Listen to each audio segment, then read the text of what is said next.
High, আমি চই আজকে একটা সম্পূর্ণ নিরামিষ আইটেম নিয়ে আসতে চলেছি, যেটা হচ্ছে দই পটল।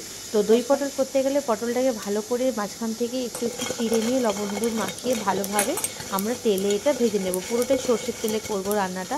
ভেজে নেবার পর দেখো সুন্দর করে চাপা দিয়ে দিয়ে ভেজে নিয়েছি। এরপরে আমরা ওই তেলে কালো জিরে ফোড়ন দিয়ে আবার ওই পটলগুলো নামিয়ে এতে তোমরা চাইলে একটা কাঁচা লঙ্কাও অ্যাড করতে পারো। আর মশলা দিয়েছি টমেটো আর নারকেল কোড়া, আর এর মধ্যে দিয়েছি অল্প টক দই। এতে আমরা কোনো রকম কাজু টাজু ব্যবহার করছি না, সব রান্নায় তো কাজু ব্যবহার করে, এটা একটু অন্যরকম, খুব ভালো হয়েছিল এটা খেতে।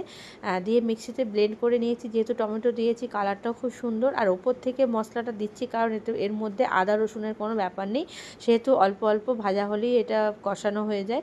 এবার ওপর থেকে কষানোর সময় হলুদ, চিনি, পরিমাণ মতো লবণ সব দিয়ে একদম গা মাখা মশলাটা যতক্ষণ না হয় আমরা কষাতে থাকবো। যখন কষানো হয়ে যাবে হাফ কাপ জল দিয়ে আর একটু ফুটতে দেবো ঢাকা দিয়ে, ব্যাস আমার রান্না রেডি। এটা চটজলদি, খুব ভালো লাগে খেতে, সবাইকে খাইও। আর লুচি, পরোটা, পোলাও, ফ্রায়েড রাইস, নিরামিষ আইটেম খুব ভালো লাগে খেতে নিরামিষ দিনে। তো তোমাদের কেমন লাগলো রেসিপিটা আমাকে প্লিজ কমেন্ট করে জানাও। ভালো লাগলে লাইক, শেয়ার, সাবস্ক্রাইব করতে একদম ভুলবে না।